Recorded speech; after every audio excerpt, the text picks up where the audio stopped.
खैबर पख्तूनख्वा में सुहेल अफरीदी के हवाले से रियासत और हुकूमत खासी परेशान नज़र आती है और उनका ये ख्याल है कि कोई ना कोई लाएमल ऐसा बनाना चाहिए कि खैबर पख्तूनख्वा में अमन व मान हो और दहशतगर्दी के खात्मे के लिए भी काम किया जा सके।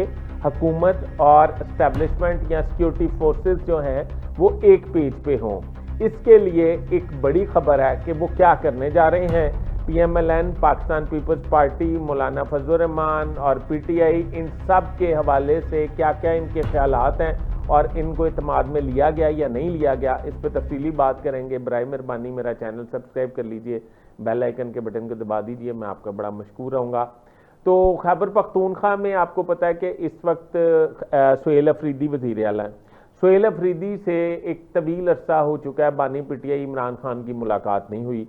फिर वो वज़ीर आला बन गए, उन्होंने नामजदगी की, जेल में बैठ के वो वज़ीर आला बन गए और वज़ीर आला बनाने के पीछे भी उनके कुछ मकासद थे और वो मकासद जो हैं वो नज़र आ रहे थे और वो नज़र आना भी शुरू हो गए। उन्होंने फाटा जो माजी का फाटा था, पख्तून बेल्ट की मैं बात कर रहा हूँ, जिसमें तालिबान का बड़ा अमल दखल था, रोल था और तालिबान से बड़ी दोस्ती थी, उस फाटा से पहली दफ़ा कोई वज़ीर आला मुंतखब हुआ खैबर पख्तूनख्वा का। अब खैबर पख्तूनख्वा में सरकारी मशीनरी ठप होकर रह गई, जैम होकर रह गई, अवाम के लिए कोई काम नहीं हो रहे, दफ्तरों में काम बिल्कुल बंद हैं, सूबाई काबीना की तश्कील नहीं हो पा रही और सूबाई काबीना की तश्कील ना हो तो ब्यूरोक्रेसी तो पहले ही अवाम का काम करके कोई राज़ी और खुश नहीं होती।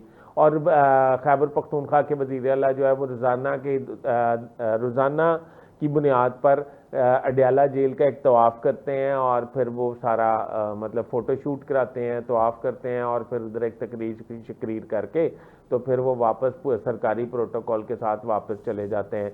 इसका मतलब ये है कि और खैबर पख्तूनख्वा में जो इस वक्त सूरत हाल है वो इंतहाई अलार्मिंग है और तालिबान और इंडिया का गठजोड़ जो है वो खैबर पख्तूनख्वा की अवाम के लिए बहुत ज़्यादा शदीद नुकसान का बाइस खुदा न खास्ता बन सकता है। तो इस सूरत हाल में रियासत और हुकूमत ने साथ जोड़ लिए और इस पे तमाम हुक्मरान पार्टी के लोगों ने मिलकर एक फ़ैसला किया है। वो फ़ैसला जो बज़ाहिर अमल दरामद होता तो नज़र आता है, पर अगर अमल दरामद नहीं होता तो फिर उसका कोई प्लान भी सोचा जाएगा। पहला प्लान उनका ये है कि खैबर पख्तूनख्वा में फौरी तौर पर गवर्नर फैसल करीम कुंडी को रिप्लेस कर उनकी जगह एक ऐसे गवर्नर को तैनात किया जाए जिसका कबायली और पश्तून में एक इज्जत, एक एहतराम का कदकाठ हो। अब वो ANP से अगर वो मतलब उस उधर से किसी को लेते हैं तो वो भी पार्शल सा एक पार्टी है और वो भी शायद कामयाब नहीं होगी और वैसे भी वो इस्टेब्लिशमेंट के राइट साइड पे है, लेफ्ट साइड पे है, राइट साइड पे नहीं है। अब दूसरा, अगर वो किसी और कादावर शख्सियत को लेते हैं तो उसमें सबसे अहम तरीन नाम जिस पे इत्तफाक हुआ है वो वतन पार्टी के सरबराह आफ्ताब शेरपाओ से हुआ है।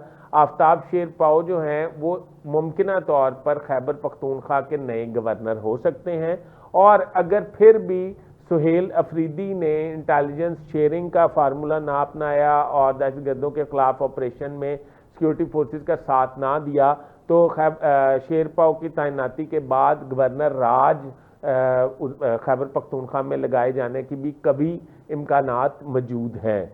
और इसके बदले आज़ाद कश्मीर में पाकिस्तान, क्योंकि गवर्नर जो फैसल करीम कुंडी है उनका ताल्लुक पीपल्स पार्टी से है, इसके बदले आज़ाद कश्मीर में जो इस वक्त हुकूमत है उसको रिप्लेस करके आज़ाद कश्मीर के हमायत याफ्ता उम्मीदवार जो हैं उनको वज़ारत उज़्मा आज़ाद कश्मीर मिल सकता है। आज जो मुलाकातें हुई हैं PMLN के वफूद में और पीपल्स पार्टी के वफूद में, इस पे खैबर पख्तूनख्वा में और आज़ाद कश्मीर के हवाले से वसी तर डिस्कशन हो चुकी है। आने वाले वक्त में इस पे इम्प्लीमेंट किया जाएगा और अगर सुहेल अफरीदी अपने मतलब फार्मूले से और अपने चाल चलन से बाज ना आए तो खैबर पख्तूनख्वा में गवर्नर राज जो है वो लगा दिया जाएगा और PTI को अपने सूबे की हुकूमत से हाथ धोना पड़ जाएंगे। अभी तक के लिए इतना ही। अपने होस्ट फैसल अजीज भट्ट को इजाज़त दीजिए। अल्लाह हाफ़िज़।